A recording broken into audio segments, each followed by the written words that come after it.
This is tadasana, or the mountain pose, or samastitihi. A human being, an anatomical neutral position, and sometimes you will see this in a yoga class, is here. This is anatomic neutral position. But tadasana and mountain pose, there's a slight inward rotation of the upper arm. So this is tadasana. We're both going to practice the pranayama, or the breathing, and our eyes, dristi.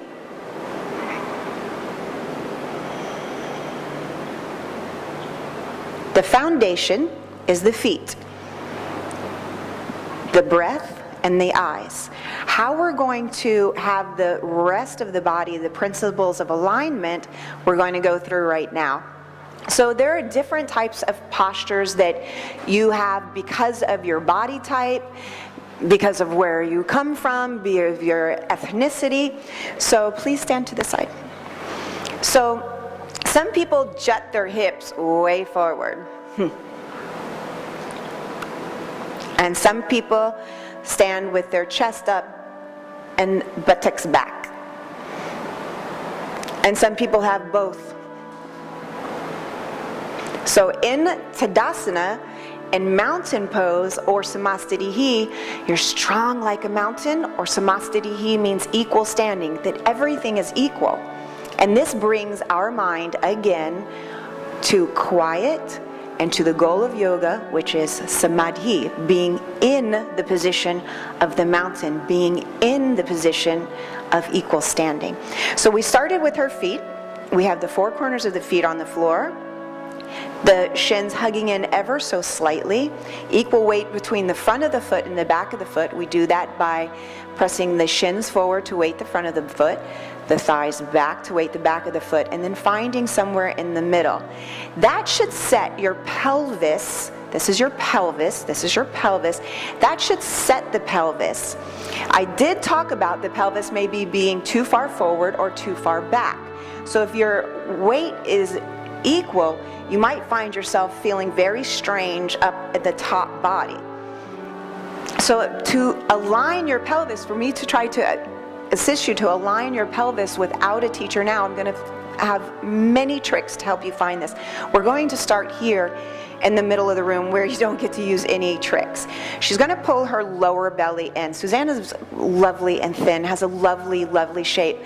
Please don't compare your body type to another person's body type. Everyone has core musculature. Everyone has an incredible power here of creativity that is manifest in our universe.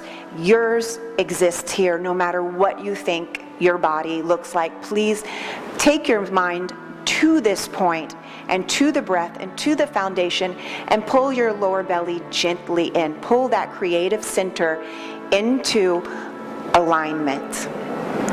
Her hips are going to try to be over her ankles. She might not be able, or you might not be able to quite find that yet, but you can find the four corners of your feet, shins hugging in gently, thighs hugging against the bone gently, shins maybe slightly forward or thighs slightly back for you to find your balance in the forefoot and hind foot right in the center. Nice deep arches, and you're going to look for your ribs to be over your hips. You're doing pranayama, yes, your eyes are focused straight ahead at a single point.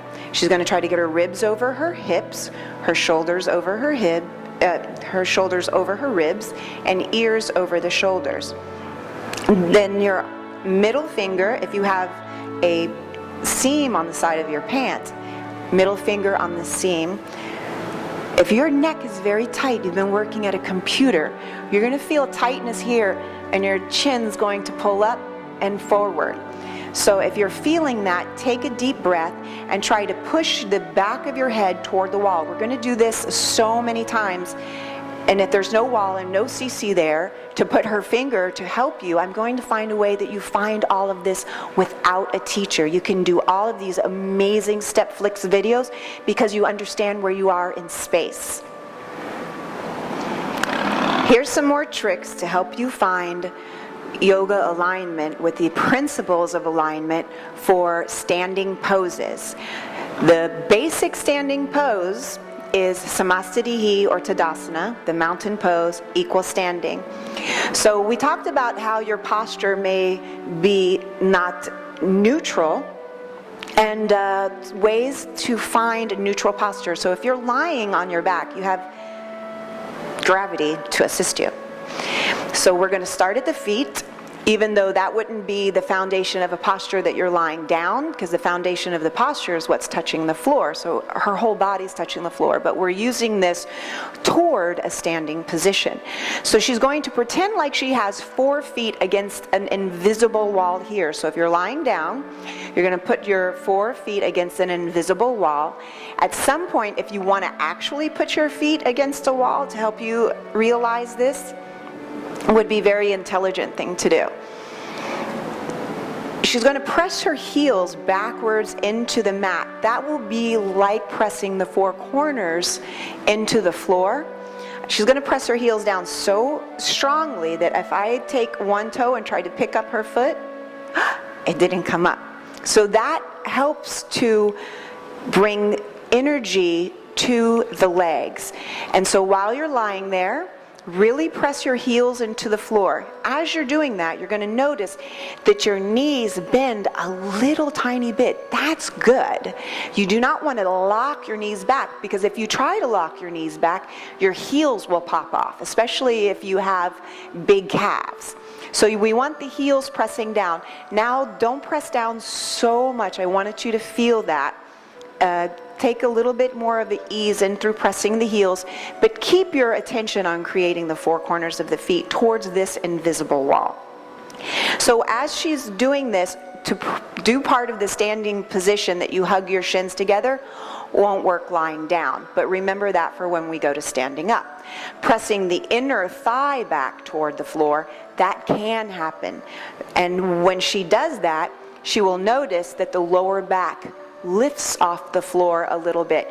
Your lower back, a natural curve in your lower back, is away from the wall, away from the back body, but we're going to bring our attention right now to the back body. Leave your hands on your ribs. That's a great idea. Susanna's going to focus trying to get her ribs over her hips the way that we're going to do in standing. In standing, you don't really feel if your ribs are over your hips or not until you're a long-time practitioner, and even then, everyone could use a little help knowing who they are in space by a mirror. And a mirror that you see on the wall is not as true as a friend like the floor. So you're going to press your ribs down toward the mat, making sure that you maintain the lumbar spine, a slight curve here. So we're going to start at the feet. The 4 corners of the feet, heels pressing gently into the floor. That softens the knees. A firm thigh, pressing the inner thigh back towards the floor, which helps maintain a lumbar curve. And she's pressing her ribs backwards towards the floor so that her ribs are over her hips. So for you to check this at home, Susanna is going to show you. She's going to place her fingertips right under the ribs and press her fingers down with her own ribs. That's not very great in the shoulders, but I wanted you to feel what that felt like without me again there. Nice and strong. All right, place your hands by your sides. So we are going to set the shoulders now. The middle finger is going to go on the seam of your pant, or guess where the seam of your pant is. So we have the legs set, the pelvis set, the lower belly is pulled gently in, the ribs are down. So now we're going to try to pull the shoulders back. So the ball of the arm bone sits in a socket. So that's why you can make your arm in a circle. It's a ball and socket. So we're going to lift, she's going to do this on the floor. She's going to lift her shoulders up towards the ear. That brings them gently above the socket. And then she's going to roll her shoulders back into the floor. And then she's going to slide her hands down the seam of her pant. Do you see how that brought her shoulders right over the ribs over the hips over the ankle. Now again, we talked about, you might notice that your chin is very high and you feel tight in the back of your neck.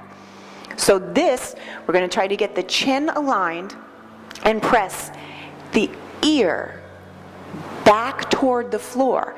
This is mostly in the middle of most people's head from here to here.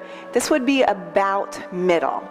So if she presses her ears straight back, that will bring this forward neck from working and from being involved in your life, that this happens in the human being's neck, to bringing the head over the shoulders towards a neutral spine.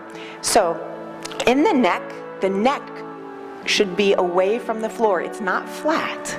So there's a curve up here, the ribs and shoulders toward the floor, and a slight curve away from the floor in the low back, and legs strong and firm.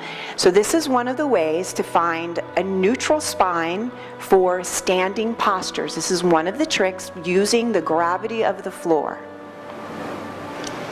So this is the second trick to finding equal standing, samasthiti, or tadasana, mountain pose, for yourself to be able to create the alignment principles without someone watching you. So you're going to stand against a wall without your heels touching. Now, the juicier you are, the farther out your heels are.